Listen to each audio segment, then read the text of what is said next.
Hola, ¿qué tal? Esta es la clase número 5 de reflexión filosófica de la educación. Estamos en el punto 2 del programa, problemas filosóficos en el contexto actual, ítem 1, pedagogía y nuevas infancias. Hoy nos toca tratar el tercero de los textos que está ubicado en este punto, que es el texto de Walter Cohen, Una educación de la filosofía a través de la infancia.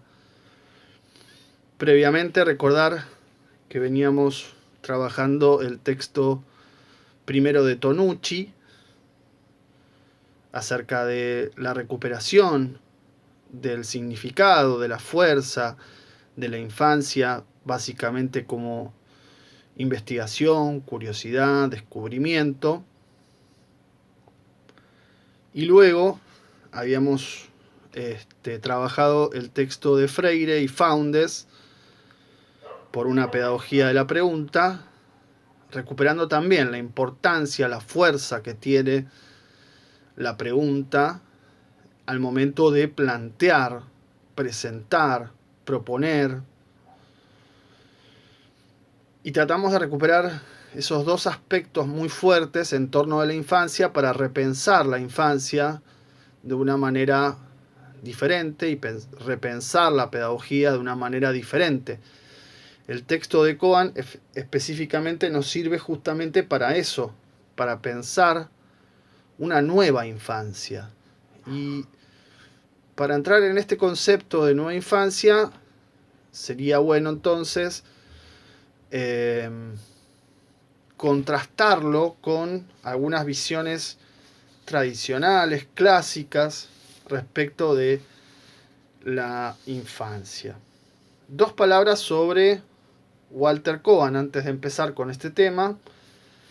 Walter Cohen es un profesor, investigador de filosofía, que justo cuando yo entré en la carrera de filosofía, bueno, él estaba como docente, pero luego se fue, se radicó en Brasil y se dedicó a trabajar el tema justamente de la filosofía con niños, hoy diríamos con niñes, que es una reformulación de un programa, de una idea, de una motivación que surgió en los años 80, 70, 80, eh, una iniciativa de algunos autores de armonizar, de trabajar la relación filosofía-infancia y reformular la filosofía y reformular la infancia. Y ese programa se llamó Filosofía para Niños, y los autores que lo tomaron acá, entre ellos Walter Cohen, lo reformularon como Filosofía con Niños, en una clara referencia a esto que decía Freire, que lo mencionamos, y es una constante del pensamiento de Freire. No queremos una pedagogía para el oprimido, sino una pedagogía con el oprimido. No es de afuera, sino que es de adentro, cómo se tiene que reformular. Y bueno, Walter Cohen es una estrella, ha publicado muchos libros, artículos muy interesantes. Este es un texto del año 2002, y es un texto que está dentro de una compilación, o sea, dentro de un libro que tiene muchos textos, una compilación de Adrián Arpin y Rosa Licata, que se llama Filosofía, Narración y Educación. Bueno, es un artículo, es bastante breve, pero muy jugoso, muy interesante, tiene muchas cosas para que tomemos en cuenta. Entonces, dentro del artículo se titula Una educación de la filosofía a través de la infancia. Vamos ahora a hablar del texto, y como les decía, conviene, para tomar noción de esta nueva infancia, recordar rápidamente qué significado tuvo la infancia a lo largo de la historia. la infancia a lo largo de la historia fue caracterizada de manera sumamente negativa. Es decir, infante es el no adulto.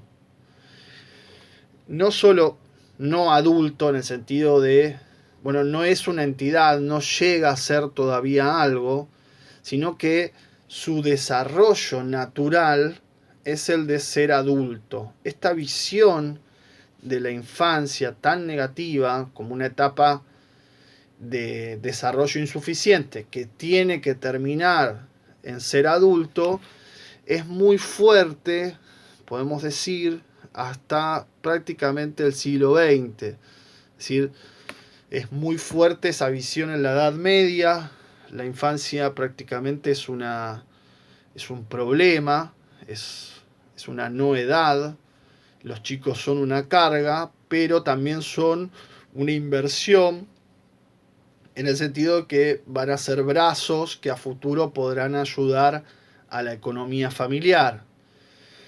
En el siglo XVIII, en el siglo de las luces, el menor de edad es el que es incapaz de decidir por sí mismo, que no es plenamente racional, que tiene que todavía educarse para llegar a ser en algún momento racional. Entonces, no hay una mirada de la infancia como una edad específica, como un tiempo específico, como una concepción específica de la vida, sino como algo que es lo que no es todavía y tiene que llegar a ser. Y en ese sentido, como una carga negativa.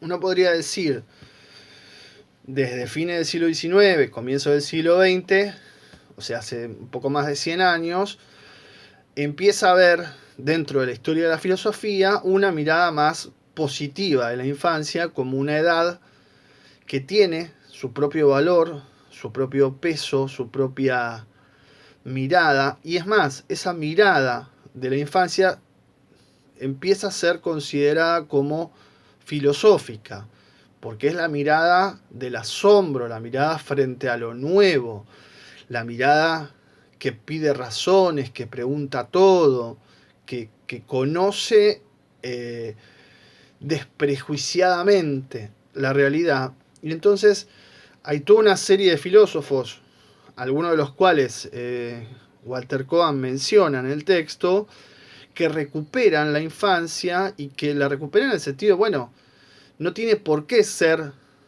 mirada desde lo adulto, sino que se puede mirar la infancia como una edad específica que vale por sí misma. De hecho, el primer epígrafe que el texto tiene, el texto de Cohen, menciona, cita en realidad un texto de Benjamin, donde la infancia es una experiencia distinta. Y después un texto de Lyotard, donde menciona que infancia es lo que no se habla. Infans es el que no habla. Pero no es una edad de la vida. Y entonces, aunque no se hable, es lo que aprende a hablar. Y en este caso, Lyotard dice, puebla el discurso, ¿no? Bueno, estas son ideas importantes, porque ¿cuál es? La recuperación de la infancia en un sentido positivo implica romper con visiones tradicionales. Y acá Cohen menciona, ya en el texto de él, menciona algunas visiones habituales de la infancia, suele tenerse como una edad temprana del desarrollo evolutivo. Claro, la psicología ha echado mano de esto muy fuertemente. Hoy podríamos pensar que se ha mezclado con la neurociencia, que también ha echado mano sobre esto, pero también parte de una escala evolutiva y en ese sentido se pasa siempre a estados más evolucionados, entre paréntesis, mejores, ¿no? Y no hay una valorización positiva de la infancia. Está vista como una fase a abandonar, y de hecho, dice Cohen, muchas veces se toma lo infantil con un sentido negativo, como si fuera infantil un insulto, ¿no? Como, ay, mirá qué infantil, ¿no? Es algo negativo, es un insulto, es ingenuo, simple, ¿no? Y demás. Lo que el autor quiere resaltar es que la infancia es mucho más que eso, obviamente, esas visiones siguen siendo negativas, que la infancia es un tema de la filosofía, y esto lo marca fuertemente, no es un tema ajeno, sino todo lo contrario, y que por eso hay filósofos que se han ocupado. Y acá toma un italiano que se ha hecho famoso ahora hace poco por Giorgio Agamben, se ha hecho famoso este italiano por estar en contra de las medidas de la pandemia. Bueno, ha quedado muy mal, muy mal parado, pero toma conceptos de este filósofo y que son básicamente cuatro conceptos que están muy relacionados entre sí.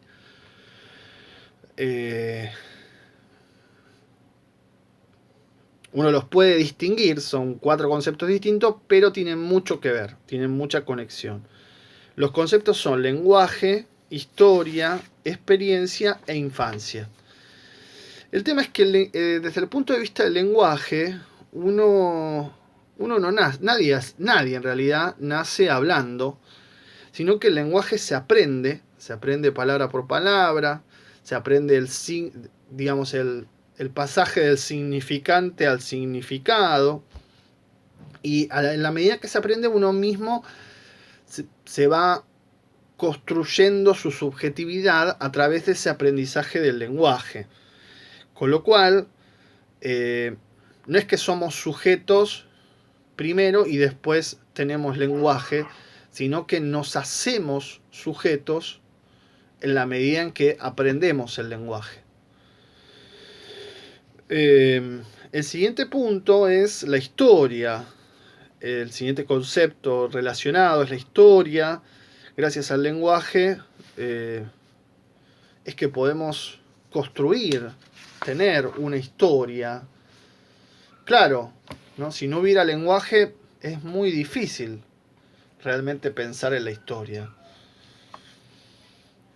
Y bueno, no solo uno habla, sino también es hablado. Y en este sentido, uno entra dentro de una historia. De hecho, se nombran a las personas incluso antes de que nazcan, ¿no? Es decir, uno es hablado incluso más allá de sí mismo. Y esto es posible gracias al lenguaje. El tercer concepto es la experiencia, ¿no? La experiencia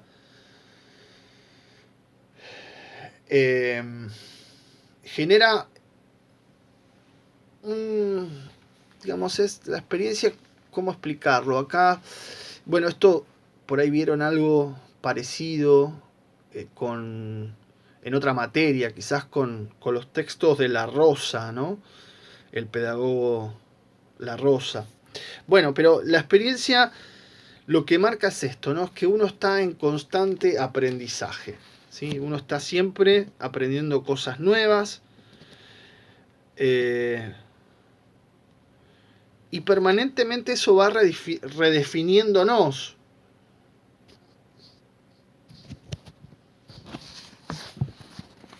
En ese aprendizaje, pero somos seres aprendientes, digamos, ¿no? De hecho, la palabra aprender, cuando uno le pone una H entre las, ¿no? Aprender, como captar, como tomar entre las manos, bueno, eso es experiencia en sentido fuerte, ¿no? Y aprender, estamos siempre aprendiendo cosas, por suerte, no somos seres acabados.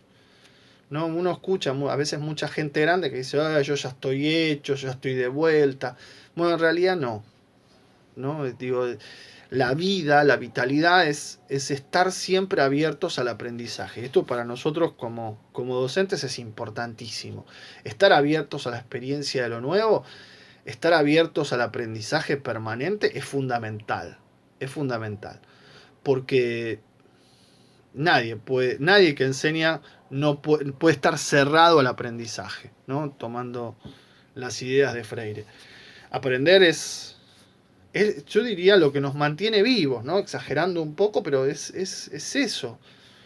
es lo que nos mantiene vivos, lo que nos mantiene curiosos, lo que nos mantiene activos. Si uno cree que no tiene nada que aprender, no sé, es como que entra en un letargo terrible, ¿no? A veces en la docencia hay como mucho de ese letargo peligroso. Entonces, lenguaje, historia, experiencia, infancia. Cuarto concepto, lo que dice Cohen es que siempre están juntos estos conceptos como condiciones en las que se desarrolla, ¿no? Entonces, se desarrolla el lenguaje y la historia. Siempre estamos aprendiendo a hablar, siempre estamos aprendiendo cosas nuevas y siempre estamos construyendo y construyéndonos a nosotros en una historia. Y por eso habla algo que es muy lindo acá, ¿no? El tema de la infancia como origen y patria, ¿no? Qué conceptos raros en esta cita de Agamben, pero es interesante. Origen y patria, ¿no? O sea, de dónde venimos y a dónde volvemos, o a lo que nos debemos. Bueno, es muy lindo eso. Claro, decir todo esto en medio de la sociedad actual es realmente disruptivo, ¿no? Es inconveniente porque la sociedad actual condena a la infancia, ¿no? No hay lugar para la infancia, no hay lugar para la experiencia. Ustedes miren, esto se puede analizar de muchas maneras, pero desde las preguntas, entre comillas, inocentes de los adultos, de vos qué querés ser cuando seas grande, quiere decir, ahora no sos nada. ¿Qué querés ser cuando seas de verdad? Hasta la campaña frenética comercial, vamos a hablar más adelante con otro texto sobre el tema del consumo, en intentar vestir a los niños, por ejemplo, o llenarlos de juguetes, quieren hacer consumidores adictos al mercado tempranamente, ¿no? Es decir, y eso es, de nuevo, trasladar la lógica del adulto a la infancia, ¿no? Y por eso se acuerdan que al comienzo del curso yo les proponía hacer este ejercicio. ¿Qué ha cambiado de una época de 2, 3 generaciones para atrás ahora? ¿Cómo ha cambiado la infancia? ¿Cuántos juguetes tenían sus bisabuelos, por ejemplo? Si tenían juguetes. ¿Cuántos juguetes tiene hoy un nene? Y así, ¿cuántos programas de televisión? ¿Qué lugar ocupaba la imagen? Y se van a dar cuenta que lo que ha cambiado es una sociedad que ha llenado de cosas a los niños y, como dice Tonucci, no deja que el niño viva, ¿no? Esto de llenar de tareas, llenar de juguetes, llenar de vos tenés que ser tal cosa o no tenés que ser tal cosa. O sea, hay un permanente coartar la infancia y más aún decirle a un adulto que es infantil, decíamos recién, es un insulto, ¿no? Entonces, la infancia no solo está no permitida para la edad biológica, digamos, reconocida como infancia, sino que tampoco está permitida para nada, ¿no? O sea, no hay lugar para asombrarse, no hay lugar para ver lo nuevo, no hay lugar para aprender. Ya todo tiene que estar sabido, ¿no?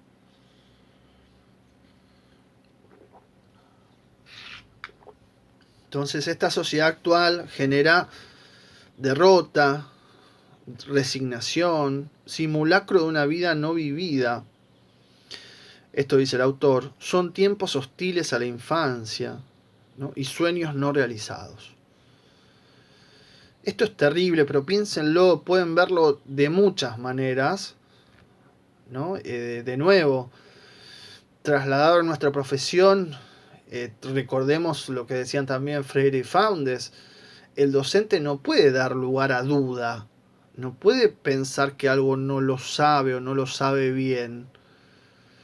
Entonces, ponerse en situación de aprendizaje siempre es visto como una debilidad, como algo negativo, como un déficit, ¿no? Como algo que te falta. Bueno, claro, y entonces la sociedad reprime la infancia desde, digamos, incluso en la edad propiamente infantil y en toda la vida más ni hablar. En el resto de la vida ni hablar. Bien, entonces, ¿qué propone el autor frente a las visiones negativas? O incluso también al revés, idealizantes, ¿no? Hay algunas visiones de la infancia como, ay, la edad de la inocencia, la edad de la bondad natural. Y la verdad es que todos sabemos que la infancia no tiene ni inocencia, ¿no? O sea, tiene inocencia para el adulto, pero el infantil no, el infante no es inocente. Tampoco es bueno por sí mismo. Lo bueno o lo malo son cosas que se aprenden con el tiempo largo, ¿no? Pero bueno, frente a esas visiones, ¿qué propone Cohen? Propone una infancia como posibilidad, como en el sentido de darle lugar a la posibilidad, estar abierto a lo nuevo, a lo inesperado, a lo distinto, lo diferente, lo insólito. Esto es muy importante porque la escuela arrastra con un problema de homogeneización muy fuerte, ¿no? Es decir, homogeneiza. Lo diferente dentro de lo homogéneo no podría tener lugar. De hecho, pensemos, el lenguaje nos traiciona, el lenguaje nos hace nombrar a ciertas personas como discapacitados, o sea, que les faltan capacidades. Y eso no es así, son capacidades diferentes, no es que les faltan capacidades. Y esto es muy importante para trabajar en la escuela, ¿no? Sé que ustedes tienen un espacio muy fuerte de diversidad, pero no ¿cómo se llama ahora? De hecho, las pedagogías críticas enfatizan mucho todo este aspecto de diversidad. Pero bueno, justamente, sí, y esto en Tonucci se ve muy bien, hasta en las viñetas de Frato se ven muy bien. La infancia es esa apertura hacia lo nuevo que no puede venir la escuela a ver que lo distinto está mal. No, es al revés. Lo distinto es lo que está bien. Lo que está mal es querer homogeneizar, querer normalizar, querer decir, ustedes tienen que cumplir con un prototipo fijado socialmente y políticamente. Bueno, la nueva infancia desde Cohen está proponiendo esto, ¿no? No. Demos lugar a lo diferente, lo distinto, lo insólito, lo nuevo. Lo nuevo es lo que no estaba antes. Y lo nuevo no puede ser encerrado en los dispositivos que estaban antes. Bien, y entonces en ese sentido no hay que presentar un camino predeterminado donde el niño o la niña parte de determinado lugar y tiene que llegar necesariamente a otro lugar, sino que puede haber lo que el autor llama un devenir múltiple, abierto a la diferencia. No hay un solo camino, no hay un solo... no es una cuestión de vacío, déficit a llenar por contenidos, ¿no? Como una cosa atrás de la otra. No, eso se tiene que abrir, se tiene que resignificar y se tiene que romper en múltiples caminos posibles.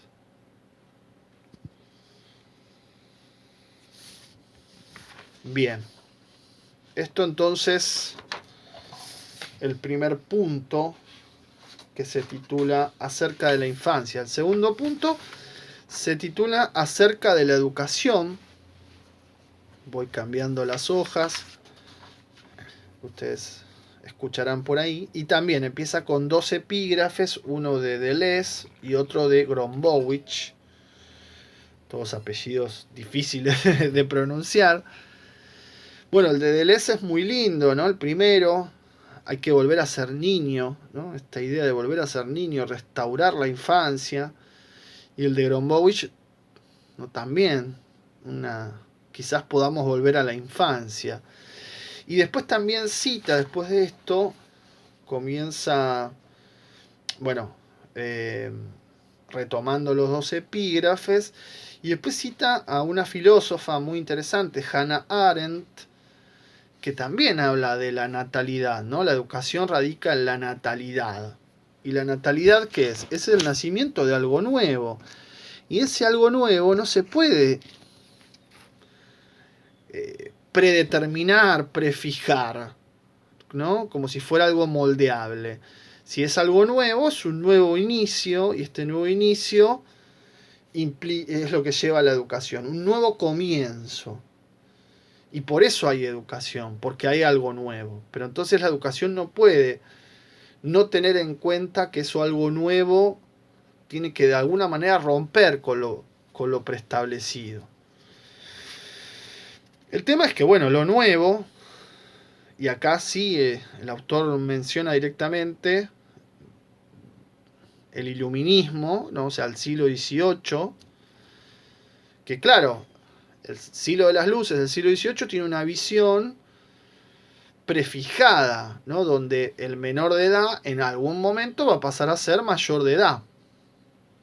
Entonces, ese déficit que trae el niño en algún momento va a ser completado, y lo que tiene que hacer la educación es seguir ese camino uniforme, rectilíneo, de formación de contenidos uno atrás del otro para llegar a la meta preestablecida.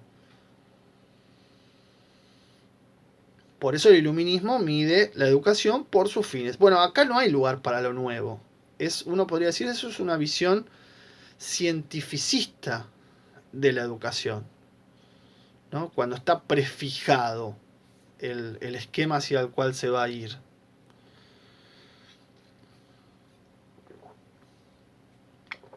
Entonces el autor dice, no importa si somos progresistas o somos conservadores, esa no es la discusión. La discusión es qué lugar le damos a lo nuevo, ¿no? Este es el punto. ¿Lo nuevo tiene lugar o no tiene lugar? Esta es la cuestión. ¿Lo vamos a afirmar? ¿Lo vamos a acoger, recibir, hospedar? Está usando palabras que tienen fuerte peso en toda la filosofía contemporánea, ¿no? Le vamos a dar cabida como lo que es, no tratándolo de modificar, o no. O vamos a tratar de moldearlo, limitarlo, encerrarlo, normalizarlo, cambiarlo de alguna manera, ¿no? Esta es la cuestión fundamental como educadores. ¿Qué espacio le damos a la voz de los que no tienen voz?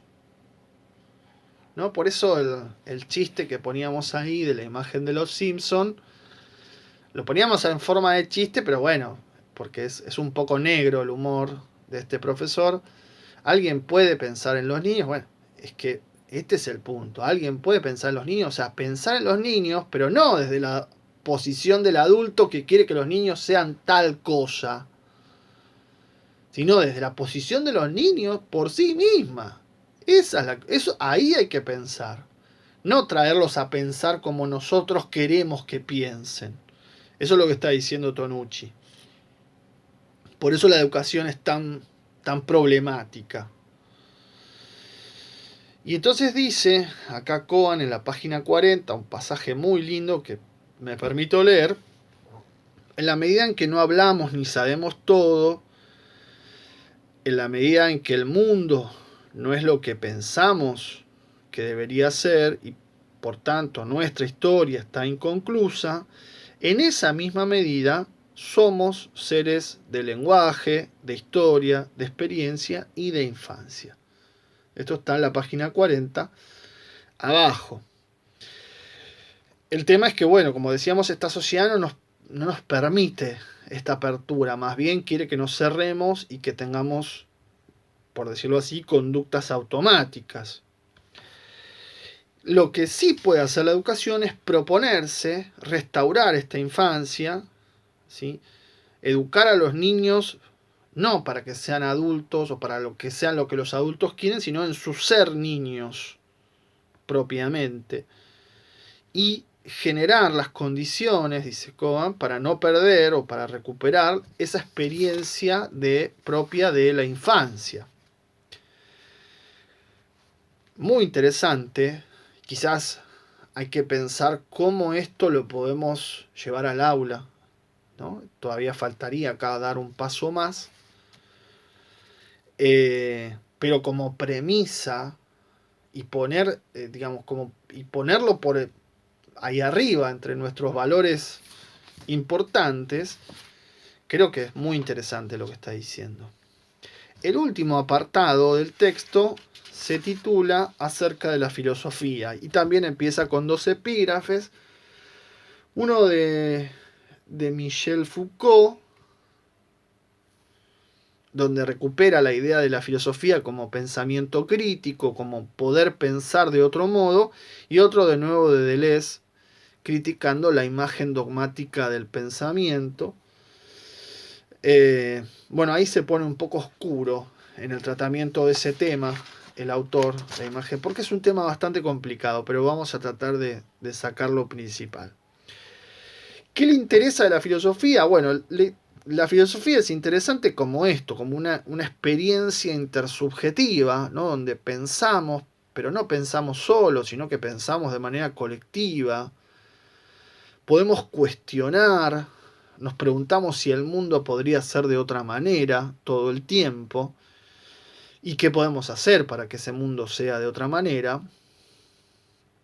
Pero además esa experiencia es única, o sea, cada uno la realiza de su manera, pero puede ser compartida, ¿no? Más allá de ser un pensamiento único, irrepetible, intransferible, ¿no? O sea, único, irrepetible, intransferible, quiere decir que cada uno lo realiza y que esto no se puede, digamos, exponer mecánicamente. Sí se puede compartir de manera intersubjetiva, uno nunca piensa solo, siempre es interesante pensar con. Y por eso toma esta idea del pensamiento crítico a partir de Foucault. Y en el caso del segundo epígrafe de Deleuze, el problema que tiene la imagen dogmática, sin entrar en la especificidad y todo esto, lo característico que acá menciona con una serie de puntos, ¿qué es la imagen dogmática del pensamiento? Es lo que impide pensar. ¿Y por qué impide pensar? Porque impide que haya algo distinto, que haya algo diferente, y acá inhibe la diferencia y la repetición. Bueno, la repetición como algo, no en el sentido que entendemos nosotros, sino como la aparición de lo heterogéneo, lo distinto. Entonces, el dogmatismo lo que hace, el normalismo lo que hace es impedir ese pensamiento original, siempre nuevo, siempre incómodo, digamos así, y profundamente diferente, ¿no? Es decir, la homogeneización de la que hablábamos hace un ratito impide que aparezca lo diferente, lo distinto, ¿no? Todas las mariposas tienen que ser iguales, nada de un color diferente. Bueno, para eso necesitamos la filosofía, para entender que lo diferente es hermoso, es enriquecedor, es lo nuevo y es lo que nos permite pensar y aprender y sorprendernos también. Entonces, pensar se apoya en la experiencia, en el encuentro, en la discontinuidad, en el sentido de que algo no tiene por qué seguir los parámetros preestablecidos, en lo nuevo, el acontecimiento es eso, ¿no? Es como la aparición inesperada de algo. Y eso es la infancia, y eso es lo que tenemos que recuperar, y eso es hacer posible lo imposible, o afirmar la diferencia, o recuperar, ¿no?, lo que acá llama el autor la soberanía de la pregunta, ¿no?, la importancia de la pregunta.